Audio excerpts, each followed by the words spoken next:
prière, comme le dit le thème que nous avons cette année. Et c'est dans cette perspective que ce matin, je voudrais prolonger notre méditation sur la prière. Nous allons prier. Père, nous nous remettons entre tes mains, dans ta grâce et dans ta bonté, afin que par ton esprit, tu nous guides dans tout ce que nous allons dire.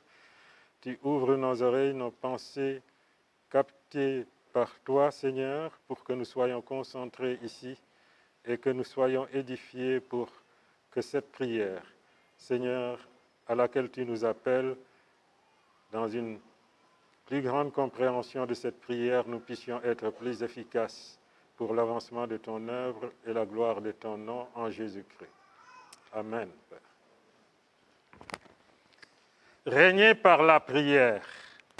Nous voulons manifester le règne de Dieu, puisque le royaume de Dieu, comme le dit le Seigneur, est parmi nous. Et pour ce qui nous concerne en tant que communauté, ce règne de Dieu, nous voulons le voir s'étendre dans le Mandé. Notre communauté est engagée dans cette tâche. Comme vous l'avez vu tout à l'heure, hier c'était le renouvellement du conseil du district. Dieu a choisi de nouveaux hommes qui doivent porter le travail pendant ces 3 prochaines années. Ils auront besoin de la puissance de la prière pour pouvoir tenir et servir, être éclairés et bien conduire le travail qui sera le nôtre pendant ces 3 prochaines années. Et nous, en tant que communauté, derrière eux, avec eux, par la prière, afin que, par la puissance de la prière, tout ce mandé qui est dominé aujourd'hui par les puissances du mal, c'est une contrée où les gens sont attachés aux fétiches, les gens sont attachés à des traditions, et ce n'est pas sans la puissance du Seigneur que nous pourrons arriver à nos fins dans cette contrée. Mais pour que nous puissions accomplir cette mission, il nous faut suivre celui qui est le Seigneur de la mission. Il nous faut le connaître lui, il nous faut connaître ce qu'il veut faire comme travail, il nous faut connaître comment il faut le faire comme travail. Connaître Dieu, connaître la mission de Dieu, connaître les principes de la mission de Dieu sont nécessaires pour que nous puissions servir notre Dieu, même dans la prière. Comme le Seigneur le dit, par exemple, concernant nos ennemis, ne les maudissez pas, mais bénissez-les, n'est-ce pas? Les djihadistes qui sont en train de tuer, ne les maudissez pas, mais bénissez-les. Ça, c'est un principe du royaume. Ce n'est pas un principe normal dans la vie humaine telle que nous la connaissons avec la chute. En ce qui concerne la prière, 2 textes que je voudrais lire qui me font dire que, et comme je disais tout à l'heure dans le premier message, il ne faut pas que nous soyons choqués de l'entendre, mais ces 2 textes nous disent à peu près ceci: nous ne savons pas prier. Ces 2 textes se trouvent dans le livre de Jacques, au chapitre 4, le verset 1 à 3, et dans le livre aux Romains, au chapitre 8, versets 26 et 27. Je vais lire le texte de Jacques d'abord. Jacques chapitre 4, verset 1. Jacques dit ou écrit: d'où viennent les luttes et d'où viennent les querelles parmi vous? N'est-ce pas de vos passions qui combattent dans vos membres? Vous convoitez et vous ne possédez pas. Vous êtes meurtriers et envieux et vous ne pouvez pas obtenir. Vous avez des querelles et des luttes et vous ne possédez pas parce que vous ne demandez pas, et vous demandez et vous ne recevez pas parce que vous demandez mal, dans le but de satisfaire vos passions. Voilà ce que nous dit la parole de Dieu. Vous demandez mal parce que vous êtes concentrés sur vos passions. Romains chapitre 8, versets 26 et 27. Le verset 26. De même aussi l'Esprit nous aide dans notre faiblesse, car nous ne savons pas ce qu'il nous convient de demander dans nos prières. Mais l'Esprit lui-même intercède par des soupirs inexprimables, et celui qui sonde les cœurs connaît la pensée de l'Esprit. Parce que c'est selon Dieu conformément à la volonté de Dieu, à la personne de Dieu, à la mission de Dieu, qu'il intercède en faveur des saints.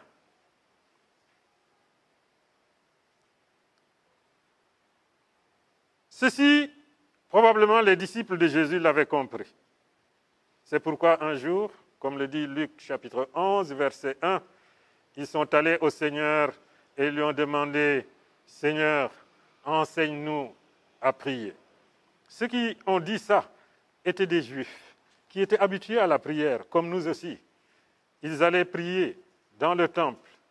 Combien de fois? Plusieurs fois dans la journée. Ce sont eux qui disent au Seigneur, « Enseigne-nous à prier », comme l'a fait Jean-Baptiste avec ses disciples. Certainement, ils avaient entendu Jésus prier et ils avaient peut-être prêté attention à comment il priait. Et ils avaient vu qu'il y avait peut-être une distance, peut-être abyssale, entre leur manière de prier et la manière de prier du Seigneur. Enseigne-nous à prier. Et alors Jésus va leur donner une leçon, va nous donner une leçon, car ce qui est écrit pour nous. Jésus n'a pas enseigné plusieurs manières de prier. Il y a bien entendu, si vous allez par exemple dans 1 Timothée 2, des discernements où Paul parle de faire des supplications, des requêtes, des demandes, si bien que nous avons l'habitude de comprendre la prière comme s'il y avait pour chaque situation et chaque aspect une manière de prier. Ce n'est pas tellement ça que le Seigneur leur enseigne en ce qui concerne la prière. Il leur donne une seule leçon, mais qui contient l'essentiel de ce que devrait être notre manière de prier.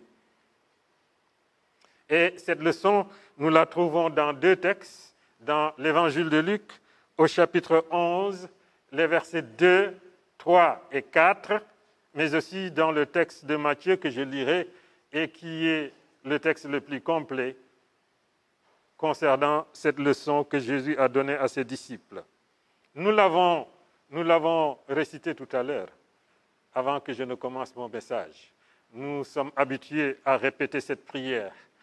Peut-être désormais, au-delà de la lettre, nous devons en saisir l'esprit afin de pouvoir en bénéficier au mieux possible.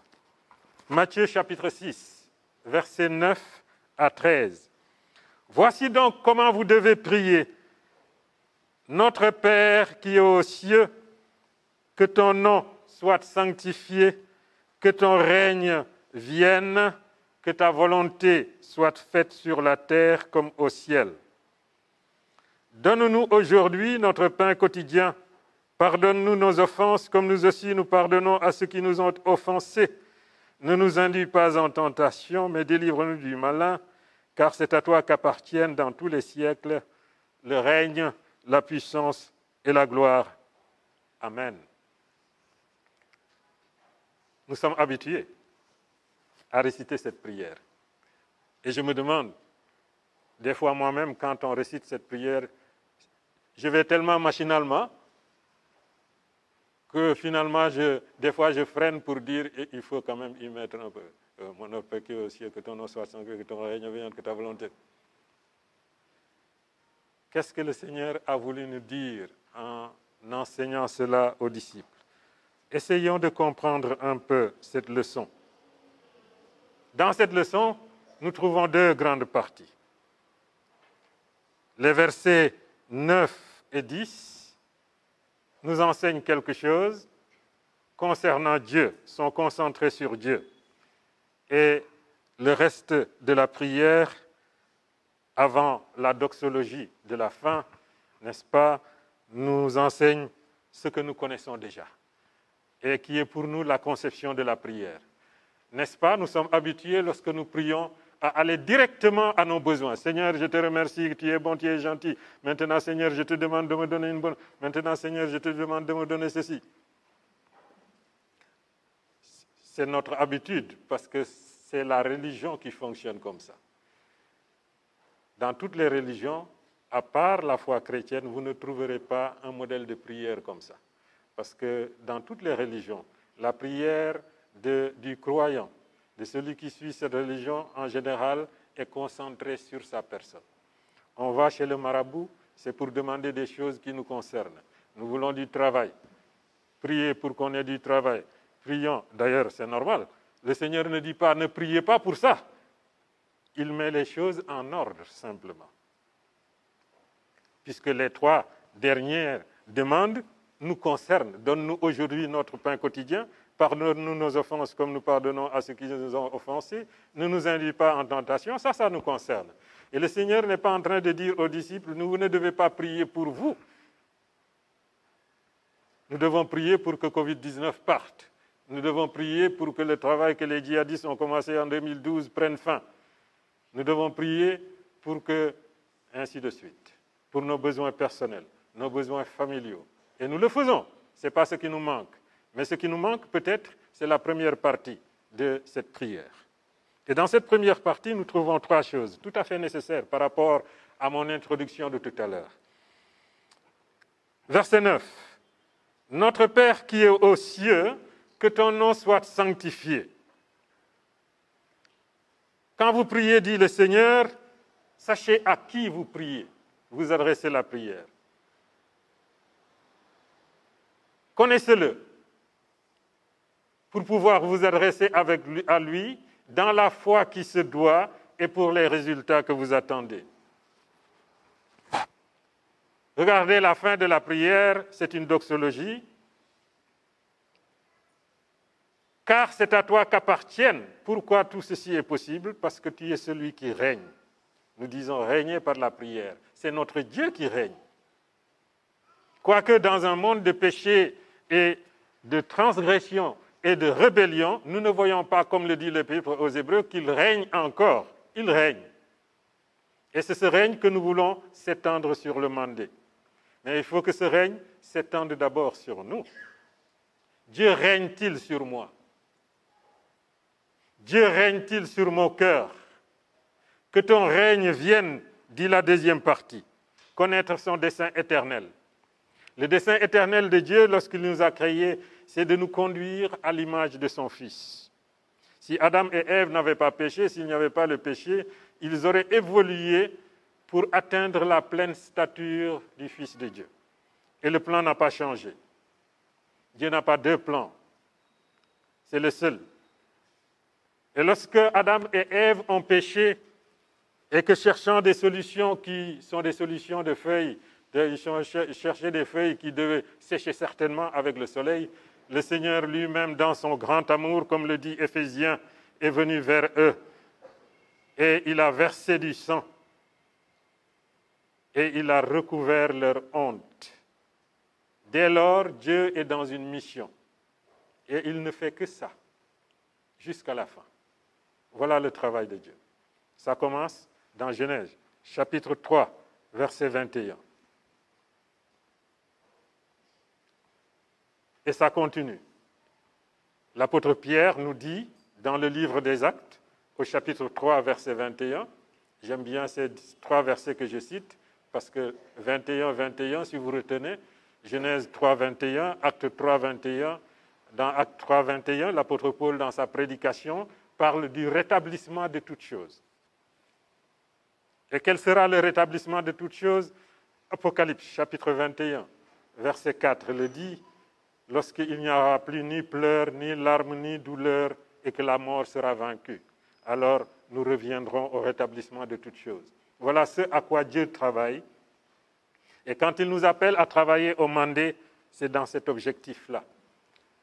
Ramener les hommes à leur Créateur pour qu'ils puissent vivre pour la gloire de Dieu, dans le royaume de Dieu.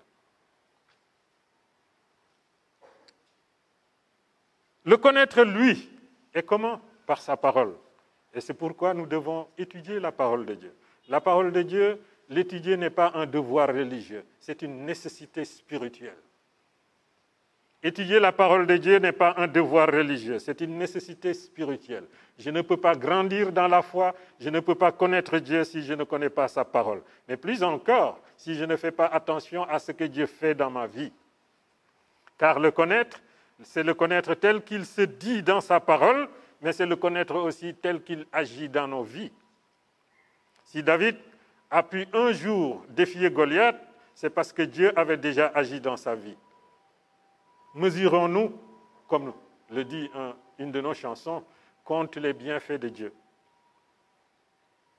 Mets-les tous devant tes yeux, et tu verras en adorant combien ces bienfaits sont grands. Dans combien de situations j'ai vu la main de Dieu dans ma propre vie, qui me permet aujourd'hui de lui faire confiance parce que je sais qui il est.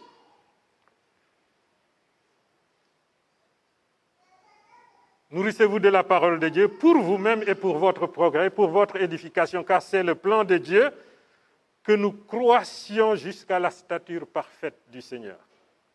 Grandir dans sa connaissance, dans la connaissance de son dessein, discerner sa volonté. Je crois que chacun de nous veut servir Dieu. Et nous sommes disposés. Et nous voulons même être utiles dans l'Église. Mais pour servir Dieu, il faut le connaître. Il faut connaître ses principes. Le zèle, lorsqu'il n'est pas instruit par la parole de Dieu, devient dangereux. L'Écriture l'appelle un zèle mal éclairé. Et un zèle mal éclairé, ça détruit beaucoup plus que ça ne construit.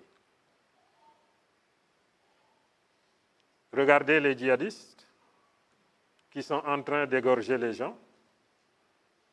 Je ne vois pas plus grande folie que de prendre celui qui a été créé à l'image de Dieu et de le tuer comme un animal. Et au nom de Dieu, en plus.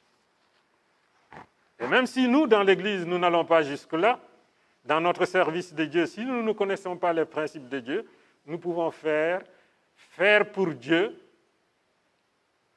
ce qui n'est pas servir Dieu. Marthe, lorsque le Seigneur Jésus-Christ est allé dans leur maison, elle pensait bien faire pour le Seigneur. Elle est allée directement à la cuisine, hospitalière comme elle était, au point de se glorifier en elle-même et de dire au Seigneur, « Seigneur, tu ne dis pas à ma sœur de venir ?» Et le Seigneur de lui répondre, « Marthe, tu es en train de faire beaucoup de bruit. Marie a pris la bonne part qui ne lui sera pas enlevée. » Tu t'agites pour beaucoup de choses. Nous ne devons pas nous agiter, mais nous devons discerner qu'est-ce que Dieu veut pour le faire comme il le veut. Et nous ne le pourrons que si nous connaissons sa parole, les principes de sa parole. L'apôtre Paul avait du zèle lorsqu'il partait à Damas pour chercher les chrétiens, afin de les mettre en prison, afin de les tuer s'ils ne voulaient pas se rebiffer. Il pensait servir Dieu. Nous aussi, nous voulons servir notre Dieu. C'est bien, mais connaissons sa parole et ses principes pour bien le servir. Notre Père qui est aux cieux, que ton nom soit sanctifié. Si c'est par là que nous commençons notre prière, nous ne pouvons pas être celui qui le dit et qui s'éloigne de la sanctification. Cette prière, ce n'est pas seulement pour nous enseigner ce que nous devons dire, mais pour nous transformer quant à ce que nous devons être. Je ne peux pas me lever chaque matin et dire « Seigneur, que ton nom soit sanctifié ». Je ne sais pas quand on récite la prière ici ce qui vous advient. Mais si je dois dire que ton nom soit sanctifié, je dois dire ça commence d'abord par moi, n'est-ce pas? Que ton règne vienne, si je dois le dire, c'est que je dois m'en préoccuper. Je ne peux pas le dire par ma bouche, tandis que je ne donne pas ma vie et je ne sers pas mon Seigneur pour que son règne s'étende. Que ta volonté soit faite, Seigneur. Comment puis-je le dire si moi-même je transgresse la volonté de Dieu? La parole de l'homme sans les actes n'a pas beaucoup de poids. C'est donc une prière qui nous interpelle en même temps. Premièrement, c'est une prière qui nous demande de donner la priorité à Dieu. Deuxièmement, c'est une prière qui nous interpelle nous-mêmes pour notre propre édification. Enseigne-nous à prier. Et Jacques dit, vous demandez mal. Et Paul écrit, nous ne savons pas quoi demander. Parce que celui qui doit demander selon Dieu doit être quelqu'un qui marche avec le Seigneur l'Esprit. Car cette mission de Dieu, Dieu l'a commencé par l'Esprit, Dieu le continue par l'Esprit. L'Esprit fait la mission de Dieu. Le Fils, le Père a initié la mission, il l'a confiée au Fils qui doit l'accomplir et il l'accomplit par le Saint-Esprit. Et cette œuvre a commencé à Genèse. Le Saint-Esprit était là. Le Saint-Esprit est descendu sur l'Église le jour de la Pentecôte, mais le Saint-Esprit n'était pas absent dans l'Ancienne Alliance. C'est le Saint-Esprit qui a inspiré les prophètes et qui nous a donné cet Ancien Testament que nous avons. Pierre le dit dans 2 Pierre chapitre 1, verset 21. « Car ce n'est pas par une volonté d'homme qu'une prophétie a jamais été apportée, mais c'est poussé par le Saint-Esprit que des hommes ont parlé de la part de Dieu, et c'est ce que nous avons, c'est notre Bible. C'est le fondement de notre foi. Dans le Nouveau Testament, le Saint-Esprit est à l'œuvre. Au chapitre 1 de l'Évangile de Matthieu, les versets 18 et 20, eh bien, c'est par le Saint-Esprit que le Fils de Dieu a pris corps dans ce monde. Marie est devenue enceinte par la vertu du Saint-Esprit. Le Saint-Esprit était à l'œuvre dans Matthieu chapitre 4, verset 1, lorsqu'il a dirigé le Fils de Dieu dans le désert pour l'épreuve qu'il devait subir. Le Saint-Esprit était à l'œuvre dans Luc chapitre 4, versets 14 et 15, pour remplir le Fils de Dieu au démarrage de son ministère terrestre. Le Saint-Esprit, Jésus lui-même le dit, était sur lui. Luc chapitre 4, versets 18 et 19. L'Esprit du Seigneur est sur moi. C'est pourquoi les aveugles voient, les boiteux marchent, les sourds entendent et la bonne nouvelle est prêchée. Parce que l'Esprit est à l'œuvre. Romains chapitre 1, verset 4. C'est par la puissance du Saint-Esprit qu'il s'est levé d'entre les morts, déclaré Fils de Dieu. L'Église elle-même ne pouvait pas commencer la mission de Dieu sans la puissance du Saint-Esprit. C'est pourquoi, dans le livre des Actes, au chapitre 1, les versets 4, 5 et 8, il leur dit, le Seigneur Jésus dit à ses disciples, ne commencez rien, attendez d'abord que celui qui avait été promis descende. Alors vous recevrez une puissance. Le Saint-Esprit survenant sur vous. Et alors vous serez mes témoins jusqu'aux extrémités de la terre depuis Jérusalem. Et chapitre 2, le Saint-Esprit descend. Le Saint-Esprit conduit la mission de Dieu. C'est pourquoi, lorsque les apôtres ont été mis devant le problème des hellénistes et des Hébreux, ils ont dit, choisissez parmi vous ceux qui sont remplis du Saint-Esprit. Je blague des fois en disant, même pour partager la viande, il faut être rempli du Saint-Esprit. Sans le Saint-Esprit, la chair domine toujours dans notre vie. Actes chapitre 13, versets 1 à 3. C'est le Saint-Esprit qui a dit, mettez-moi à part Paul et Barnabas. Barnabas et Paul, pour la mission pour laquelle je les ai appelés. Et c'est par la puissance du Saint-Esprit que l'apôtre Paul a pu implanter des églises en Asie mineure d'abord, ensuite en Europe, depuis Thessalonique jusqu'à Corinthe, et ensuite dans son 3e voyage missionnaire à Éphèse, dans toute la zone, toutes ces églises que vous voyez dans le livre de l'Apocalypse, n'est-ce pas? Laodicée, Colosse ont été implantées avant qu'il ne se tourne vers son projet pour l'Europe de l'Ouest, Espagne et Rome. Et quand, dans le chapitre 16 du livre des Actes, il voulait continuer sa mission au nord de l'Asie mineure, c'est le Saint-Esprit qui l'a arrêté. Le Saint-Esprit l'a empêché. C'est alors qu'il a eu cette vision dans la nuit, ce rêve du Macédonien, qu'ils ont compris ensuite comme un appel à aller évangéliser l'Europe. Donc le Saint-Esprit est à l'œuvre. Je disais tout à l'heure dans mon message que peut-être le problème que nous avons, en Bambara en tout cas, on dit « Nisenu Demeba ». Et quand nous disons Demeba, Demeba généralement c'est derrière. Quand on dit au mari « la femme est ton aide », l'aide suit celui qu'il aide. Et dans ce cas, l'aide suit celui qu'elle aide. Mais ce n'est pas le cas avec le Saint-Esprit. Le Saint-Esprit nous aide, mais en se mettant devant. Et je pense que le pasteur a l'habitude de dire « pas un pas sans le ». Dans le désert, lorsque le peuple d'Israël allait vers la terre promise, le Seigneur disait, eh bien la nuit, il les conduisait par un feu, et le jour par la nuée. Ou bien c'est plutôt la nuit par la nuée.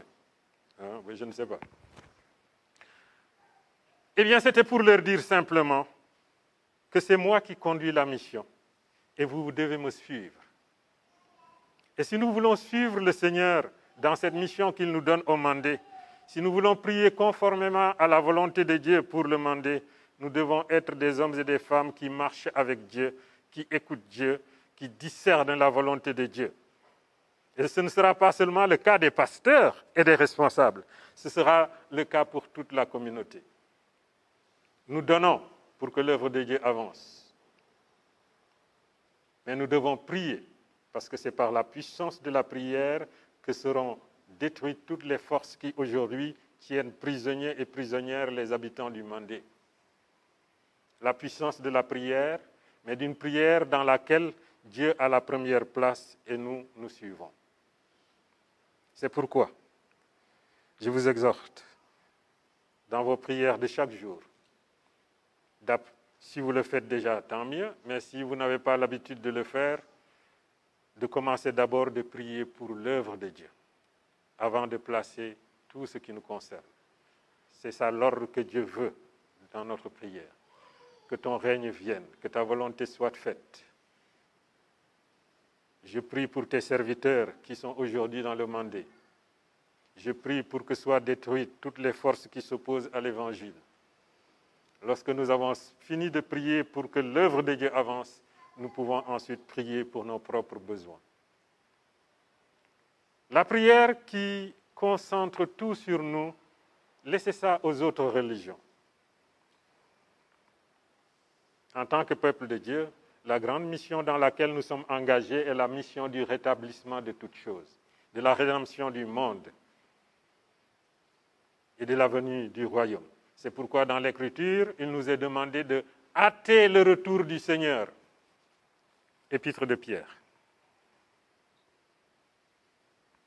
Hâter le retour du Seigneur par la prière. Hâter l'instauration de l'Évangile dans le mandé, le salut des hommes et des femmes du mandé par la puissance de la prière. Mais pour cela, donnez la première place à Dieu dans votre manière de prier. Les religions sont des religions de marabouts, mais Dieu n'est pas un marabout. Et en nous donnant sa parole, Dieu n'est pas un informateur. Il nous interpelle afin que nous puissions marcher selon sa parole pour marcher avec lui. La prière selon l'Esprit fait partie de notre relation avec Dieu et découle de notre relation avec Dieu. Plus nous serons sensibles à la voix de l'Esprit, à discerner la volonté de Dieu et le plan de Dieu dans l'Écriture, plus nous serons à même de prier pour que l'œuvre de Dieu s'accomplisse. Romains chapitre 8, verset 27. Celui qui sonde les cœurs connaît quelle est la pensée de l'Esprit, parce que c'est selon Dieu qu'il intercède en faveur des saints. Jude chapitre 1, verset 20. Pour vous, bien-aimés, vous édifiant vous-même sur votre très sainte foi et priant par le Saint-Esprit. Priez par le Saint-Esprit. Aujourd'hui, vous voyez beaucoup de prédicateurs qui parlent du Saint-Esprit par là, Saint-Esprit par là, mais c'est toujours pour guérir les gens, pour faire des miracles. Non, Dieu n'est pas là pour ça. Je ne dis pas qu'il n'y a pas de miracle. Dieu agit toujours et fait des miracles. Attention. Quelqu'un a dit, est-ce qu'on peut faire l'œuvre de Dieu sans le Saint-Esprit? Ce n'est pas possible. C'est le Saint-Esprit qui fait l'œuvre de Dieu. Et Dieu n'a pas changé, il est le même hier, aujourd'hui, éternellement. Il peut guérir aujourd'hui, il peut accomplir des miracles. Mais en faire un programme et concentrer toute la pensée des hommes sur ça, au lieu d'édifier les gens pour qu'ils vivent selon Dieu, pour qu'ils donnent leur vie pour Dieu, pour qu'ils servent Dieu, c'est à cela que nous devons nous attacher en tant que serviteurs de Dieu. Il ne faut pas distraire la galerie. Il faut édifier le peuple de Dieu. Et le peuple de Dieu doit lui-même prendre sur lui-même de chercher à être édifié. Nous ne pouvons pas être efficaces dans l'appel que Dieu nous a adressé si nous sommes concentrés sur nous-mêmes au lieu d'être concentrés sur lui. Oublions-nous pour qu'il se concentre sur nous. Il le dit lui-même dans les deux textes de Matthieu et dans Matthieu que nous avons lu au chapitre 6, au verset 33, le dit, « Cherchez premièrement le royaume et la justice de Dieu, et Dieu sait de quoi vous avez besoin, et toutes ces choses vous seront données en plus. » Personne, Dieu n'aura de dette envers personne. J'honorerai celui qui m'honore, dit le Seigneur. Et si nous mettons Dieu à la première place dans nos préoccupations, pour qu'il ait la première place dans nos prières, nous devons avoir l'assurance que tout ce qui nous concerne, Dieu s'en occupera. Pendant donc que nous sommes engagés dans cette tâche, nous pouvons continuer d'aller de l'avant, mais être pour Dieu comme Abraham, celui dans le cœur de qui Dieu peut déposer ses fardeaux. Lorsque Dieu voulait détruire Sodome et Gomorrhe, il ne s'est pas adressé à Lot. Lot était un croyant, un vrai croyant. Et le Nouveau Testament le dit, il était là dans un milieu où il cherchait des richesses, mais en même temps son cœur n'était pas satisfait parce qu'il voyait tout le mal qu'on faisait à Sodome et Gomorrhe. Par contre, Abraham avait donné la première place à Dieu dans sa vie. Et lorsque Dieu voulait détruire Sodome, c'est à Abraham qu'il s'est adressé. Et Abraham a intercédé selon la pensée que nous trouvons dans cette prière du Seigneur. Il a intercédé pour Sodome. Parce que son cœur pouvait recevoir le fardeau de Dieu. Nos cœurs doivent recevoir le fardeau de Dieu pour le mander. Soyons comme Abraham.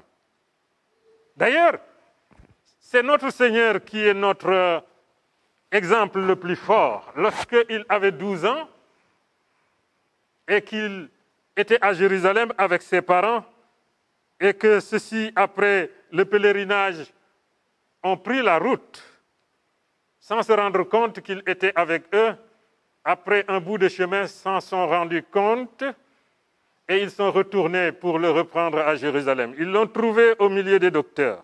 Au bout de 3 jours, nous dit le texte, Luc chapitre 2, versets 46 à 50, ils le trouvèrent dans le temple assis au milieu des docteurs, les écoutant et les interrogeant. Tout ce qu'il entendait était frappé de son intelligence et de ses réponses. Quand ses parents le virent, ils furent saisis d'étonnement. Et sa mère lui dit, « Mon enfant, pourquoi as-tu agi de la sorte avec nous? Voici ton père et moi, nous te cherchions avec angoisse. » Alors il leur dit, « Pourquoi me cherchez-vous? Ne saviez-vous pas qu'il faut que je m'occupe des affaires de mon père » à 12 ans. Je crois qu'il y a très peu de garçons, de personnes qui vont s'occuper des affaires de leur père à 12 ans. Mais son cœur était rempli de son Dieu, de son Père, et notre cœur doit être rempli de notre Dieu si nous voulons que ça saigne pour Dieu et que nos prières montent vers Dieu et que Dieu sache qu'il y a des cœurs dans cette communauté de Bamako-Koura dont la première préoccupation, c'est l'avancement de son règne, la sanctification de son nom et l'accomplissement de sa volonté. Que Dieu nous donne, donc, à travers cette prière, de saisir ceci. Les intérêts et les droits de Dieu doivent prendre la première place dans notre vie. et que cela puisse se refléter désormais dans nos prières pour que son règne avance. Nous garderons donc ces deux leçons pour conclure notre message. C'est une prière qui nous demande de donner la priorité à Dieu, mais c'est une prière aussi qui nous interpelle à voir dans notre propre vie la sainteté de Dieu, le règne de Dieu et la volonté de Dieu. Que Dieu vous bénisse.